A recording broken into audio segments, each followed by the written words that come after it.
Mr. Rosen, you have a long history both in government and in the private sector of defending private industry against regulations designed to protect consumers. In fact, when you first worked for the Department of Transportation, you touted the fact that you were involved in ending or withdrawing 180 potential DOT rulemakings. And you've also demonstrated hostility to environmental regulations designed to protect our air, our water, posing greenhouse gas emissions regulations in your role at OMB and representing the U.S. Chamber of Commerce in attempting to undermine climate change science in order to fend off potential regulations. I know that Senator Blumenthal asked you to voluntarily recuse yourself from matters involving Palmer clients and issues you worked on. I understand you would not agree to that. Is that true? I think what I told Senator Blumenthal was that I would adhere to the ethics agreement that I had entered into that identifies where I have former clients and that I would be recused, and that I would intend to bring, as I try to do in everything I do, the highest standards of integrity and professional responsibility. And I stand by that.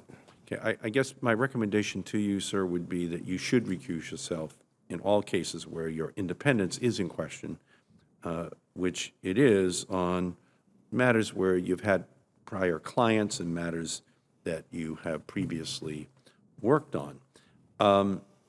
Let me now turn to climate science, if I may. According to media reports during the Monday evening briefing on the President's dirty energy executive order, the White House briefer said he was not familiar with the economic consequences of climate change impacts like rising sea levels and extreme storms.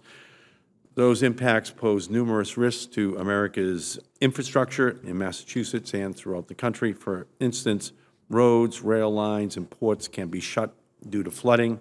Extreme heat can degrade asphalt and weaken metal rail lines and bridges.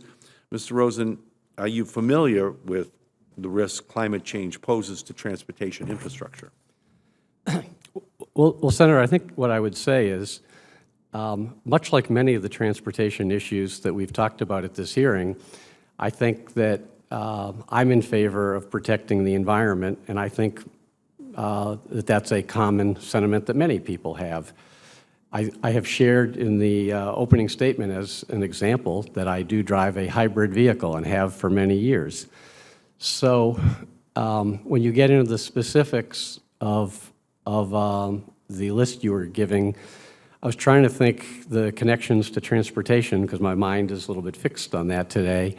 And I think you and I had some conversation about fuel economy as being the key area in which DOT has some responsibilities on that. And I think I mentioned to you that when I was general counsel, DOT issued 3 CAFE fuel economy rules back at that time. Well, let me just go back. Let me go back to Massachusetts versus EPA. That was the decision at the Supreme Court in 2007, where the Supreme Court ruled that the EPA had to make a determination as to whether or not there was an endangerment to Massachusetts, to our coastline, to our infrastructure that was opposed by CO2 going up into the atmosphere. So that decision came down 5-4, saying that they had to make that determination. So if that's the law, which it is, and the EPA then made that endangerment finding, then the question becomes, should the Department of Transportation build climate change into decisions made at the Department of Transportation in terms of the impact on infrastructure? We can begin with Massachusetts, but it was a ruling for the whole country. Well, I'm familiar with the case you're referencing, and my recollection is the Supreme Court expressly talked about the fact that there would need, in light of the decision, to be coordination between NHTSA and the fuel economy rules and EPA and the greenhouse gas rules. And the court contemplated that there would be coordination, and my understanding is that that has been part of the process in the years subsequent to that. Well, back in 2008, in March, while you were still at OMB, the Department of Transportation released a report entitled Impacts of Climate Variability and Change on Transportation Systems and Infrastructure, Gulf Coast Study. The report found that the expected impacts of climate impacts on transportation in just this one region of the country are striking.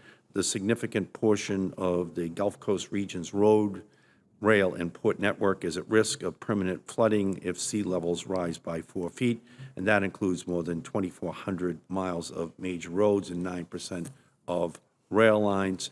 So 9 years after that, my hope is that the Department of Transportation leadership, no matter what their party affiliation, would recognize the importance of taking the consequences of climate change into account when making decisions about transportation policies and infrastructure. And I'm referring back to a Bush-era study of what the impacts could be.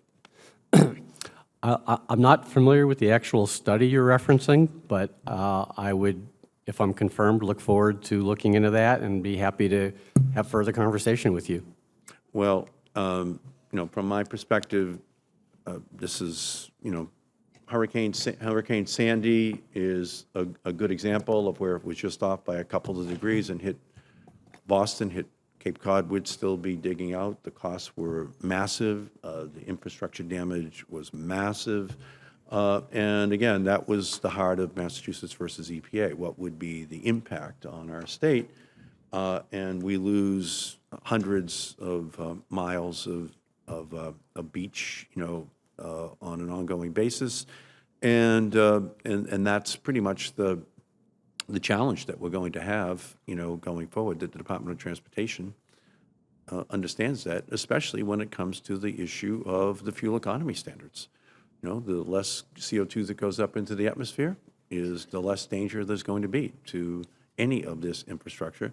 And my fear is that the auto industry, notwithstanding having 700,000 new jobs since we bailed them out in 2010, and having a much higher fuel economy standard, is just going to try to walk away from that commitment. But it's not just a commitment to the jobs that were created. It's also going to be the commitment that they were making to making sure we protect all of this infrastructure in our country, and I'm just really afraid that that's going to be a consequence unless the Department of Transportation is able to make that determination that the auto industry can meet these standards. It's just the National Academy of Sciences study that makes it quite clear that they can do so. So I just throw that out. I think it's critical. I think it's central to the long-term responsibility the Department of Transportation is going to have to our country. Thank you, Mr. Chairman.